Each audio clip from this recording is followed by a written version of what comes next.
Hey there, my name is Alex, I am the Silvermont, and this is a starter guide for Warhammer Vermintide 2, a 4-player co-op horde-based game where you make your way through a level fighting off tides of enemies, hundreds of rats that you will burn, decapitate, and pummel senseless. If you've played Left 4 Dead, imagine that in a fantasy setting with rats instead of zombies. It's a very fun game, and much like Left 4 Dead, I am very into it. And much like Left 4 Dead, there's a very low barrier for entry. The game is easy to learn, hard to master. And as I'm enjoying the game so much, I thought I'd make a starter guide for it. If you have any questions not covered in this guide, please do ask them down below in the comments and I'll get back to you ASAP. The basic premise of Vermintide is extremely simple. You need to reach the end of the level, that's it. Survive to the end and you win. While some levels may have objectives, it all boils down to making your way through the level, which will be slightly different every time thanks to an AI director, a system that spawns enemies randomly in response to your actions. But what is the number one rule in Vermintide? The golden rule. Stick with your friends. You are a group of 4. You are strongest when together. Splitting up is a recipe for disaster. Stay with your friends, keep tabs on where everyone is at all times. Is there a ledge you have to jump down and you can't get back up? Make sure everyone goes down at the same time. These ledges exist largely so that the game can try and catch one player up there by themselves, isolating them and killing them, while the rest of the team are largely helpless to save their stranded teammate. So there's your number one golden rule from Silvermont. Stick together. Basic gameplay is split between ranged and melee. Your melee attacks have light and heavy, or quick and charged, however you want to call it. Most weapons have different combos, and it's good to learn what combos your preferred weapon has. If you attack whilst blocking, you'll do a shove attack, which pushes enemies back, giving you some breathing room. You can follow up a shove with another light attack to do a unique push attack, and these are usually very important to work into your rotation. Let's say you're using the one-handed hammer and you're fighting a bunch of enemies surrounding you. Instead of spamming light attack over and over again, it might be more worthwhile to do the first 2 light attacks in the chain, which have sweeps from side to side, and then do a push attack, which is a side-to-side swing with lots of range. This push attack also resets your attack chain, meaning you can then do the first 2 swings again. Experiment and find which attacks are better for hordes and which for single enemies. The two-handed hammer is a very good and simple example. The charged attacks go from left to right and then right to left and repeat over and over, so you can simply keep charging them and chaining them in a horde. Whereas the light attack, the first light attack, is an overhead slam, perfect for bopping enemies on the head. You might even want to block to cancel the combo and do that first attack again, so you'll be doing a light attack block, light attack, chains on enemies to continuously bash their brains in. Shoving costs a stamina shield, and these stamina shields are also used to block attacks. As you're blocking, it will gradually drain through this stamina, so it is a resource you'll have to manage. Different weapons have different amounts of stamina shields. You can also gain more through equipment properties or talents, etc. And remember, when you are fighting a horde of enemies, try and put in a shove attack now and then into your rotation. It will use a stamina shield, but your stamina also regenerates by itself over time. Light attacks and heavies don't use stamina, but the push attack will specifically knock enemies back to give you and your team a bit more breathing room, which is always good so you don't get swarmed. Ranged attacks, on the other hand, are powerful but usually more limited. You'll need to find or regenerate ammo, with the exception of a few cases. None of Sienna's weapons, for example, use ammo, but instead use an overheating system. Bardin also has 2 overheating weapons on his Ironbreaker career. In essence, as you fire, a bar will build up. It will vent by itself over time, or you can hold reload to manually vent it. Be warned, this will burn you if the bar has progressed past the first fifth or so. If your overheat bar maxes out, you will explode and go down. Some characters share weapons, both ranged and melee, but for the most part, everyone has their own selection to choose from. Ammo drops are shared, so make sure to check with your team in some cases. If you are 2 ammo away from maximum ammo, perhaps leave the ammo drop for someone else who needs it more. And if you are playing on the PC version, there is a sanctioned Steam Workshop mod that will allow you to see how much ammo everyone on your team has, which is really great. But if you don't have that, just communicate. The actual ammo pickups themselves are universal in the sense that an ammo pickup will give you ammo irrespective of what your ranged weapon is, so long as your ranged weapon does use ammo. Sometimes you'll find ammo crates that give you infinite ammo, which is nice. And be aware, on Champion and Legend difficulty there is friendly fire on ranged weapons and abilities, but not on melee. As you make your way through levels, you'll frequently encounter hordes, heralded by a horn or trumpet or some other audio cue. This means that a large number of enemies are rapidly approaching you. What's your best bet in a situation like this? Keep running? Probably not. Better idea? Find a good position to defend, make sure everyone is together, and cover your angles. Whilst individual vermin are no threat, the sheer numbers make it easy for you and your team to be surrounded and overwhelmed. For example, the difference between encountering a horde in the middle of a field where they can completely surround you and one where you bottleneck them into all coming through a single doorway is night and day. Use the levels to your advantage. Choke points, for example, narrow doorways, and keep in mind that you can typically attack through walls, but enemies will struggle to do the same. Ledges aren't just for splitting you from your friends either. When enemies are jumping down or climbing up ledges, they are defenseless, leaving them open for you to bonk them on the head. If you have a horde coming, setting up by a ledge can be a very good idea. Just make sure you can't be surrounded, and remember that it's usually safer to be at the bottom of a ledge as opposed to the top. Whilst that might seem a little counterintuitive, having enemies jump up or jump down is largely the same so far as the game is concerned, whereas if you are all at the bottom of a ledge, it's impossible for you to be split up. But let's say you're at the top of a ledge, let's say a gutter runner pounces on you, and then you are up there, and the pounce also knocked your friends off the ledge. Now they can't get back up to you, even if they might be able to shoot the rat off you. So in summary, ledges are good. Being at the bottom of a ledge is better than it being at the top. Temporary health is a mechanic in Vermintide you'll come across a lot. When you have white health instead of green, it means that health is temporary and will gradually tick down until it's gone. Fairly simple, but there are some uses for it which might not be immediately obvious. Is your weapon overheating as you're playing Sienna or Ironbreaker, for example, but you really need to use it? If you have temporary health, vent it and let your temporary health take the damage, for example. Next up, if you or your friends go down, you can revive them with the default key binding on PC of E, if you catch them before they completely die. Keep in mind, whilst you are reviving a friend, your character automatically blocks. After you've gone down a number of times, which changes depending on difficulty, you will enter a state the game calls wounded, and that I call black and white, just like in Left 4 Dead. Your screen will desaturate, and it means that you're seeing in black and white, and it means that if you run out of health again, you won't go down, you'll just collapse and die. Sometimes it is a good idea to save your healing items until you go black and white, but if you do die, either from going down when you're in black and white status, or not being revived after being knocked down, or you get knocked off a cliff by an enemy, you will respawn further ahead in the level, tied up, and you'll have to wait for someone to free you. Do keep in mind, if you know that your friend is just in the next room tied up, but there's a horde there, it might be better to deal with the horde first, because think about it, if you're going to revive your friend into the middle of a horde, they might just go down and die immediately again. Whilst you are standing up from being revived, you are defenseless. You can't move, but you can be hit. There is also a dodge mechanic. The default keybind is the same as jump. If you press backwards in space or sideways in space, for example, your character will dodge in that direction. I would strongly advise binding this to something other than what jump is bound to, personally. Do it early on so you don't get stuck being used to it on the jump bind, like what happened to me. Dodge distance is determined by weapon, some having larger dodges than others. For example, daggers let you dodge further than if you're using a giant big old hammer.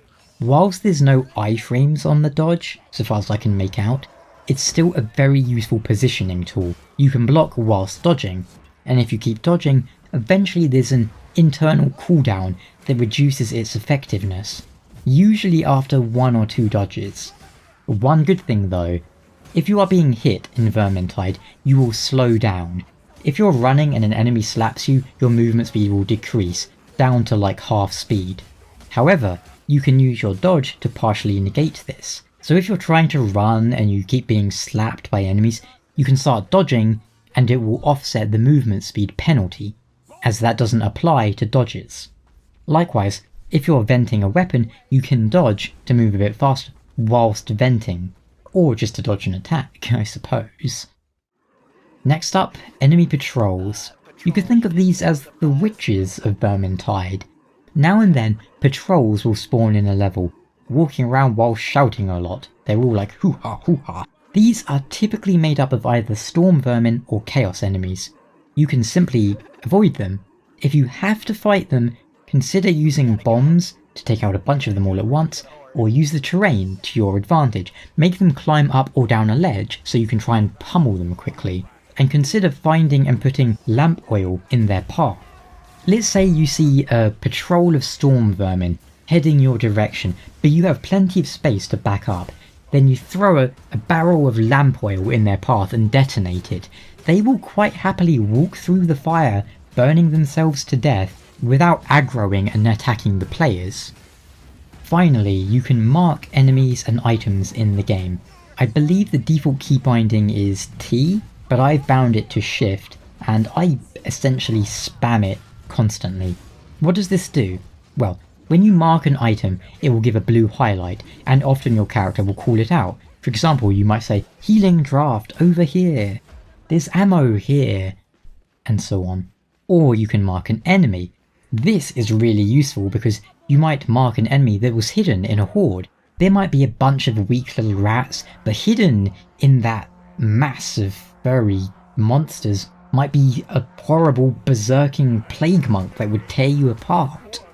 Or in the case of characters with homing abilities, you can mark an enemy off in the distance, maybe even behind a wall, and then the other character goes, oh I see it, then they curve their homing ability over the wall and take it out. Try and get into the habit of marking, as it's extremely useful, as the highlight that goes around the enemy shows up through walls and so forth. Just go ahead and mark every damn thing you see. And do keep in mind, the characters themselves will usually do callouts. For example, if your character hears a Blightstormer just spawning into the level, they'll go, I smell a Blightstormer, and then you know to be aware of that, even if you didn't see it.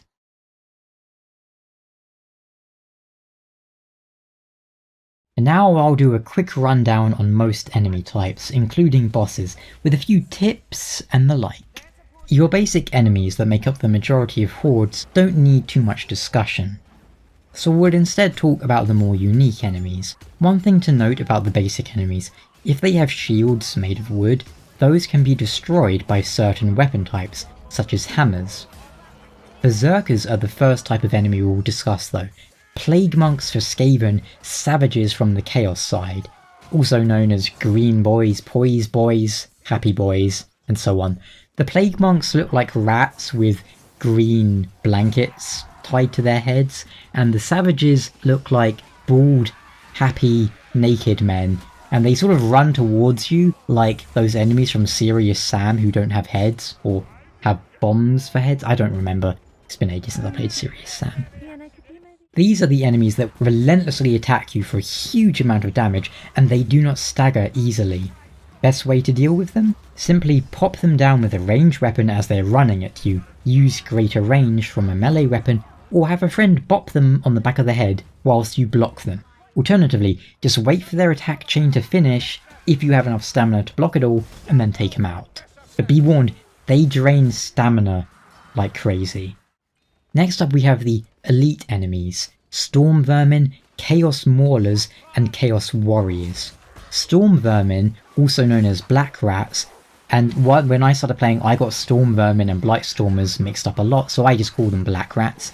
They are the slightly larger rats with red armour and two-handed weapons, or the variants using metal shields. The best way to deal with standard storm vermin is simply to aim for their head. You can usually stagger them out of their attacks, but be warned, their overhead strikes do a lot of damage, but it can be easily blocked or dodged. As for the shielded storm vermin, Kruber's ranged weapon, the handgun, will one-shot them, just as one example of a great way to take them out. Victor's flail will damage them through their shield, as will most of Sienna's ranged fireball staff things. The conflag staff in particular is nice against them. Chaos Maulers are more or less the same as storm vermin, in that you just need to bop them on the head a lot and watch out for their attacks. I would say prioritize not being hit over hitting them, because even if you kill them, that's great, but if you happen to trade hits, that's probably the majority of your health gone. But Chaos Warriors, the huge Black Knight enemies with tiny heads and giant weapons, those will probably be the biggest hurdle for many beginners. You could think of them as mini-bosses. Good tactics to use against them? Well, Kruber's career, Foot Knight, the class ability Charge, will knock them down so everyone can beat on them whilst they're standing up. Same logic goes with ledges. If they're jumping down a ledge or climbing up a ledge, you can beat on them. So if you have one and you don't really know how to fight it, try and bring it to a ledge and jump down, make it jump down after you. Carillian's Shade can one-shot them using her class ability as well. In general though, gang up on them. If you encounter many, use bombs, or ledges, or both. Their heads are weak, if tiny. Oh, and if you see a Chaos Warrior, raise his weapon above his head and start heading in your direction, just block. It doesn't matter if you are on Earth and he is on Jupiter, block. Because I promise that no matter how far away you think he is, he will find a way to zip over and pulverize you. So just bring your weapon up and block. It might drain all your stamina, but it won't hurt your health. And you know what, you might as well dodge as well at the same time. Dodging sideways is usually better than backwards, but again, you can block whilst dodging, you can dodge whilst blocking, so hold your weapon up, hope for the best. When he's finished with his attack, punish him by beating him on the head. Chaos Warriors also make great targets to aim your class ability at, no matter who you are. Then we have the special enemies. Rattling Gunners and Warp Fire Throwers are very similar in a way. They are big rats wielding giant weapons. One has a Gatling gun to shoot you from range. The other has a close proximity flamethrower. These guys are extremely disruptive and should be taken out ASAP, as is the case with most specials. Usually a ranged attack is good enough to see them down without anything too special in terms of tactics. Globadiers and Blightstormers are two more enemies that operate in a similar way to each other. They are all about area control and denial. Globadiers will throw poison bombs in at the party. This is the anti-camp enemy. If you're all in one spot, the gas will often force you to relocate as it leaves a gooey acid pile on the floor, which sometimes has no visual effect as it's bugged, but hopefully they're going to fix that. And Globadiers can also suicide dash and explode at the players. Fortunately, the gas hurts enemies as well, stupid rats, and Globadiers, although you definitely want to kill them as soon as you see them, they're not as immediately dangerous as some other enemies because sometimes they have terrible accuracy. So let's say you have a Blightstormer and a gas rat, take out the Blightstormer first. Because Blightstormers also hurt their allies, but they are currently one of the most frustrating and bugged enemies in the game. Simply put, a Blightstormer will spawn somewhere and start casting a green vortex or hurricane near you, and then it will track a player, slowly moving after them. If you are caught in it, you'll be dragged into the air for several seconds, being unable to do anything. That's bad enough, but then it will fling you far away and make you take a bunch of damage as well. If you kill a Blightstormer, the storm itself will vanish. The issue here is that Blightstormers will occasionally cast this ability from either a location you cannot see them, cannot hit them, or cannot reach them, such as up on a cliff, More than once I have had them spawn underwater where they are flat out impossible to hit because your weapons cannot penetrate the water. You will generally see a green trail leading from the storm to the caster. Sometimes that won't show up even.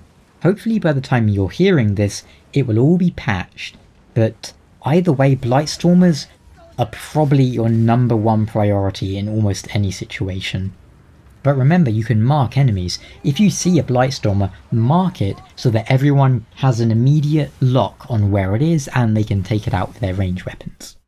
Gutter runners are assassins who will pounce on a player and stab them, much like hunters from Left 4 Dead, almost identical to hunters from Left 4 Dead. Simply push them off your friend, shove them midair, shoot them. They're very easy to deal with, but don't underestimate them because they deal an insane amount of damage. Try and get them off ASAP if they pounce someone. Life leeches are similar in that they will teleport near you and then grab you and give you a good suck, but same tactics apply as with the gutter trash assassins. Just punch them off or shoot them, kill them, it's all good. Then we have hook rats, another disabler who will come running at you whilst jingling in a very distinct manner like a cat bell. Once hooked, they'll drag you away from the party and kind of hang you up. They'll kind of impale you on their hooks and leave you there. Then they'll grab another hook and try it again. They are extremely dangerous in horde situations as they can easily weave through a horde and pull you away from your friends, or they can pull you out of a safe spot. And be warned that if they're running straight towards you and you try and shoot them, it feels like their hook has some sort of invisible shield on it that sometimes blocks your ranged attacks, so just keep that in mind. Whenever someone is hit by a disabler, whether it's a hook rat, a life leech, or a gutter runner, there's usually an audio cue as well as a visual warning like a red symbol on your screen, so keep an eye out. And the last form of special enemies are the sack rat or loot rats. They are little dudes who go mine and run around with giant sacks. They aren't any direct threat, so kill them if you get a chance whilst they're running away to get their goodies.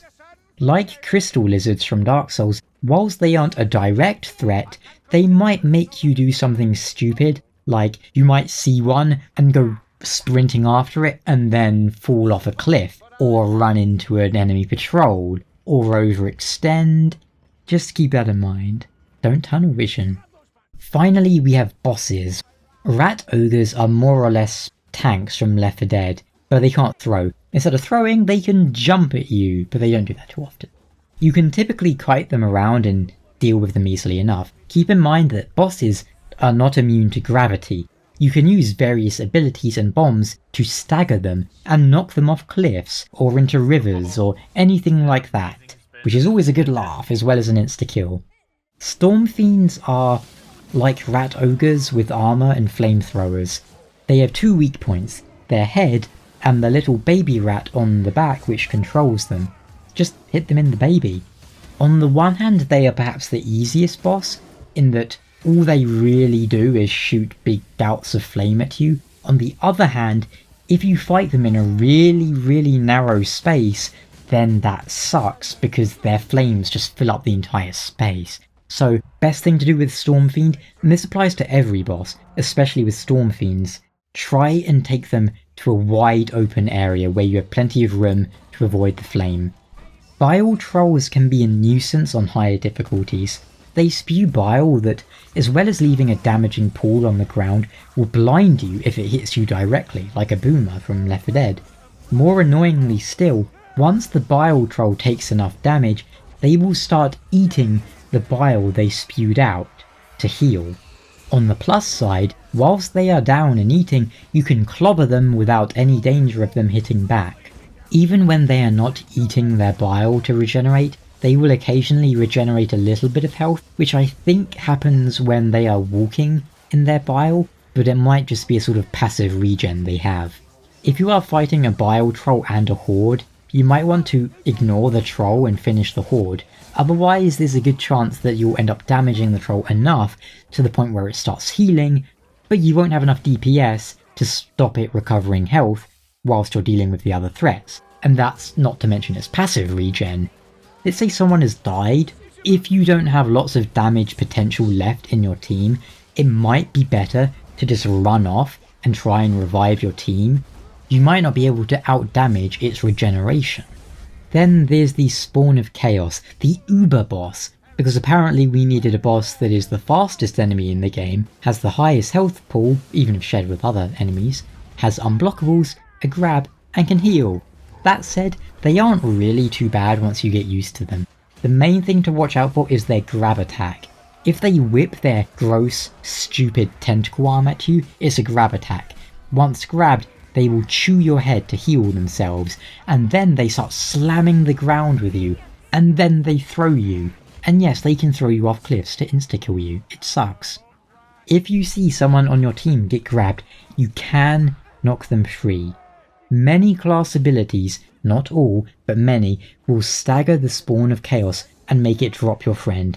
So when in doubt, use your ability, or throw a bomb. If you are fighting a Chaos Spawn and you're not confident that your team will be able to dodge its grabs, then save your ability for when someone gets grabbed so you can save them.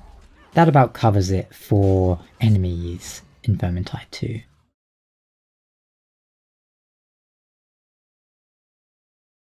Every character has equipment slots for the following: melee weapon, ranged weapon, necklace, charm, and trinket. The exception being Bardin's Slayer class, who instead has 2 melee weapons and no ranged weapon. Necklace, charms, and trinkets are universal, and any character can use them, or indeed every character. Let's say you have the trinket of bad rap pumping. You can put that on every single character at the same time. Whereas weapons are typically bound per character. Even if some characters share weapons, you can't use a handgun you have on Kruber on Bardin as well. Even though they're technically both the same class of weapon, they are slightly different per character. Item rarity goes white, green, blue, orange, and finally red. Equipment increases your power level, and that is one of the most important aspects. If you have to choose between 2 items, go with the higher power for the most part, until you hit the cap of 600 power. Green and above items have properties, orange and above have traits. Properties will be things like attack speed, crit chance, and so forth, whereas traits are more unique perks. The best properties will depend on your build and your character, but generally speaking, you can't go wrong with things like attack speed, crit chance, health, or stamina. Trinkets can get curse resistance as a property. Curse resistance lowers the penalty from picking up a grimoire, and I would always suggest having one trinket that has curse resistance on, for when you know you'll be grabbing grimoires. As for traits, Swift Slaying is good for almost every melee weapon in the game. Scrounger is good for almost every ranged weapon in the game. Of course, there are exceptions to this rule, but for the most part you can't go wrong with Swift Slaying and Scrounger. Necklace traits are healing oriented. My personal favourite is Healer's Touch, which gives you a 25% chance to not consume the healing item you just used. However, it's RNG based, but it makes for some sweet moments where you dupe like 5 times in a row. Boon of Shalia is probably the safest bet. It increases effectiveness of all healing on you by 30%, including temporary health gains. The others just don't match up to these two most of the time.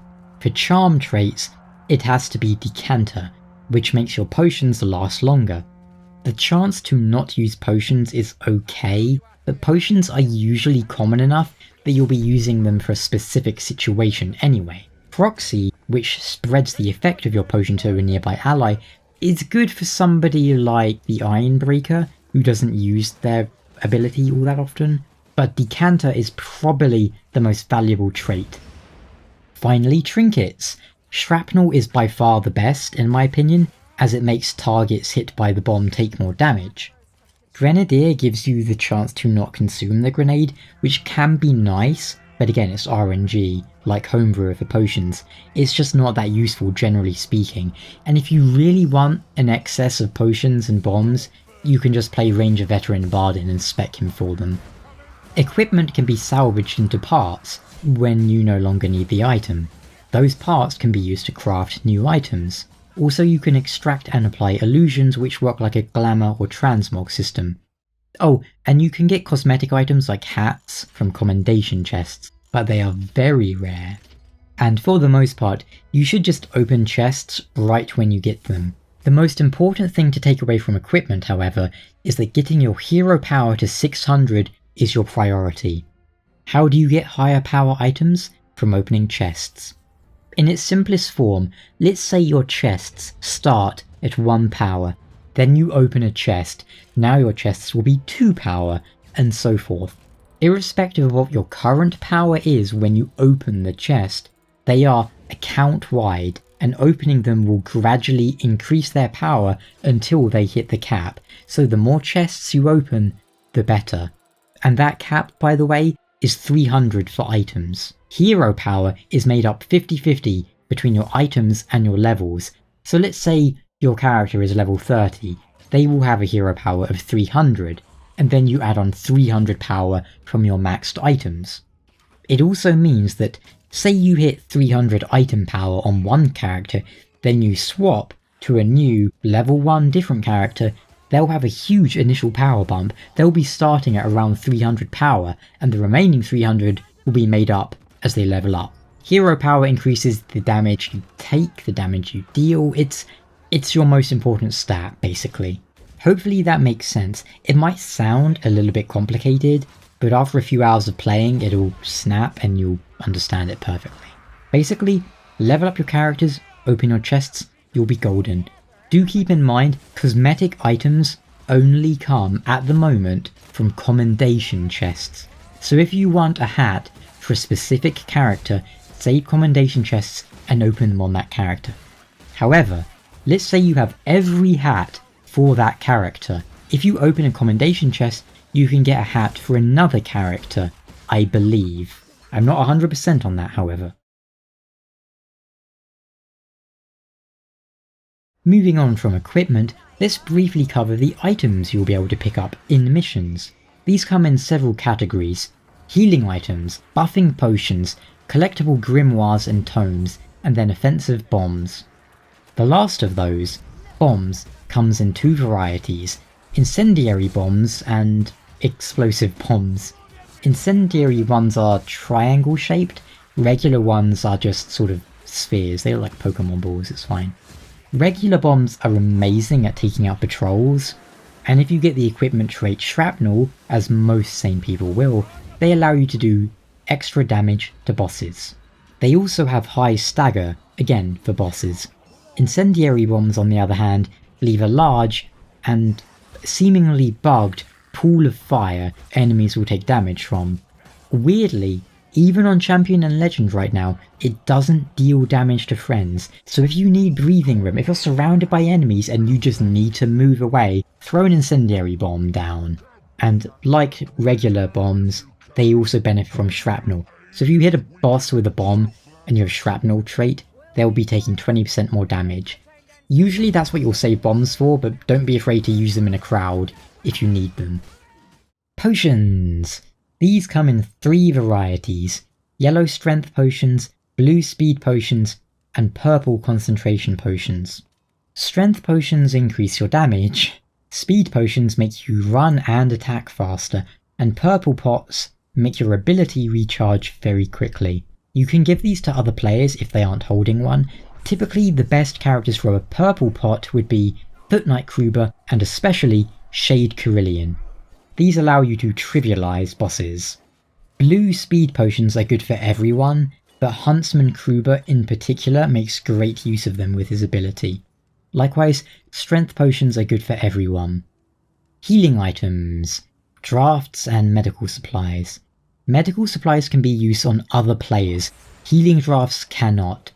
If you have a choice, supplies are the better ones to carry as they also heal you a little more. You might want to wait until you're black and white to heal, but If you anticipate a tough battle incoming and you're low health, you might as well just heal. If there's a patrol, boss or horde coming, go ahead, heal up. If everything is quiet, hold on a moment and make do with temp health. Just make sure to heal when you're black and white, as at that point, you'll be going down for good. Speaking of which, if you are holding onto medical supplies and you're black and white, or wounded as the game refers to it, if you use your healing supplies on another character, it will also clear your wounds. It won't heal you, but it will take you out of black and white status. It will make you no longer wounded. I'm not sure if that's intentional or not. There's a chance they will patch it, but it's a useful tip to keep in mind for now. Finally, grimoires and tomes. There's 3 tomes in every level. Picking them up puts them in your healing supply slot, and they can be exchanged. You can pick up a healing draft and it will put the tome on the floor. If you die, your tome will be dropped. Other players can pick it up. These give an EXP bonus at the end of the level. Grimoires are 2 per level and go in your potion slot, meaning characters like Ironbreaker Bardin are great for holding them. A, he's tanky. B, he doesn't get as much use out of potions as other characters. Grimoires can't be exchanged. If you pick one up, you're stuck with it unless you die. And if you die, the grimoire vanishes, it's gone for good. Grimoires also curse you and reduce your total health pool. And that stacks. If you pick up 2 grimoires, you're going to be losing even more health. However, this effect can be mitigated through curse resistance found on trinkets. Grimoires give a larger bonus than tomes, but obviously have more risk. But at the same time they're easier to carry as they only go in your potion slot, not your healing slot. You can discard grimoires by throwing them, but keep in mind they will disintegrate and they're gone for good. And that's going to wrap it up for part 1 of this starter guide, as I just realised this is already way too long. There's a link in the description to part 2 where we'll cover careers and characters. Ciao. All is well. These stairs go up the stairs. These steps go downwards, down the stairs.